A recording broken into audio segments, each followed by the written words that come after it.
Est-ce que vous savez d'où vient le nom de cette rue? Honnêtement, je sais pas du tout. Une petite idée? Je sais pas, ils ont trouvé un petit matou avec une petite ficelle comme ça qui est devant la Seine. À quoi vous auriez pensé en lisant le nom de la rue? Un chat qui pêche, c'est pas plus compliqué que ça.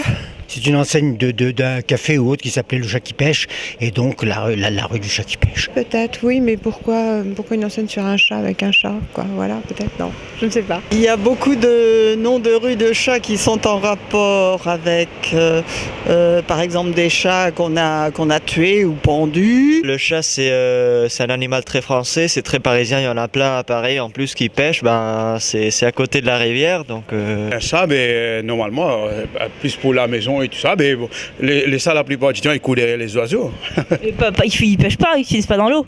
Ça, c'est un cas sur un million. Moi, j'ai connu des chats qui allaient se baigner et qui n'avaient pas peur de l'eau. C'est assez rare, mais il en existe. Et je sais aussi qu'il existe des chats qui pêchent vraiment, c'est-à-dire qu'avec leurs pattes, ils vont chercher un poisson dans le torrent et après, ils s'en régalent. par contre, j'ai entendu parler sur cette rue, c'est que avant, il y a pas mal de temps, il y avait la mafia qui venait ici régler leurs affaires et tout ça. Je sais pas si c'est vrai. Je sais que c'est peut-être la plus petite rue de Paris. C'est ça. Une petite idée du nom comme ça? Pourquoi le chat qui pêche? J'en ai aucune idée. Vous voulez connaître la légende? Bien sûr. Notre historien de rue va vous l'expliquer.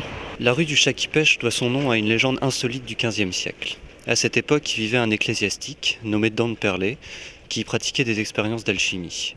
Il vivait en compagnie de son chat, un chat noir, qui était réputé très habile pour pêcher dans la Seine.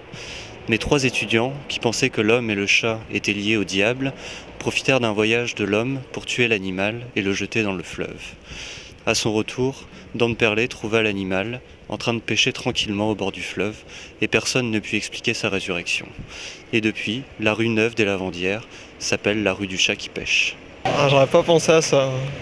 C'est vrai que le chat qui pêche, j'aurais plutôt vu beaucoup de chats justement qui pêchaient dans la Seine qu'une histoire aussi étrange. Il y a des rues à Paris qui ont vraiment des origines très curieuses et qui sont des noms délicieux. Merci beaucoup pour l'histoire. Pour moi, c'est fantastique parce que j'adore Paris et toute l'histoire d'ici.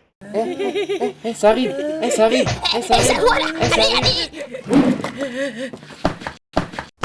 Yeah!